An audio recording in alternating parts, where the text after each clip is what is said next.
रसूलिहिल करीम अम्मा बाद। अस्सलाम वालेकुम नाज़रीन, उम्मीद है सब खैर व आफियत से होंगे।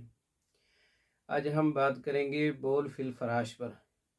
बिस्तर पर पेशाब निकल जाना, सोने की हालत में, ख्वाब की हालत में ऐसा होता है, बिस्तर पर पेशाब निकल जाता है।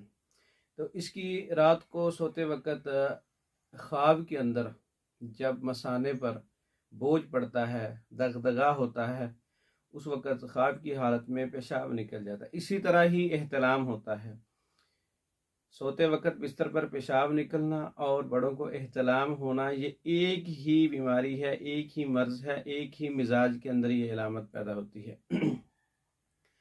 ये उज़लाती असाबी खुश्की सर्दी की वजह से होता है, और खुश्की सर्दी की वजह से जब कसरत रिया, गैस और इसके अलावा तज़ाबियत जब ये बढ़ जाती है तो उस वक़्त मैदे पर और मसाने पर दगदगा होता है, जिसकी वजह से पेशाब निकल जाता है। और अक्सर रात को सोते वक़्त ये होता है, और इसी की ख़राबी की वजह से बुरे ख़यालात और ख्वाब आते हैं, जिससे एहतलाम भी हो जाता है। तो बौल फिल फराश आम बच्चों में भी पाया जाता है, बड़ों में भी पाया जाता है, और इसकी मेन वजह जो है वो रिया और गैस तज़ाबियत है।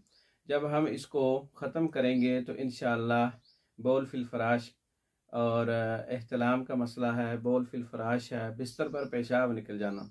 अब बच्चों को तो एहतलाम नहीं होता, उनको बिस्तर पर पेशाब निकल जाता है, तो उसके लिए हम फार्माकोपिया के 3 नंबर से 4 नंबर के नुस्खा जात इस्तेमाल करवाएंगे, जिसके अंदर उज़लाती गुद्दी शदीद है, और हब्बे मुकव्वी ख़ास है, और जवारिश जाली नोस है।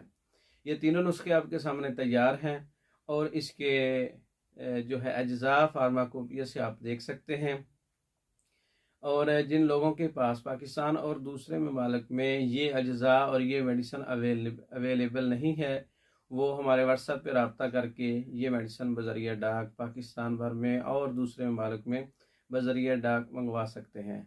ये इलाज था बोल बिस्तरी का, बोल फिल फराश का, रात को सोते वक़्त बिस्तर पर पेशाब निकलने का। और ये याद रखें, ये ऐसा उज़लाती असाबी तहरीक में होता है, खुश्की सर्दी में होता है। जब हम खुश्की गर्मी खुश्की की मेडिसिन देंगे तो वो रिया और गैस और सब चीज़ें ख़त्म हो जाएंगी, मिजाज तब्दील हो जाएगा, पेशाब बिस्तर पर नहीं निकलेगा। उम्मीद करते हैं आपको ये नुस्खा बहुत अच्छा लगा होगा। अस्सलामु अलैकुम वरहमतुल्लाहि वबरकातुहू।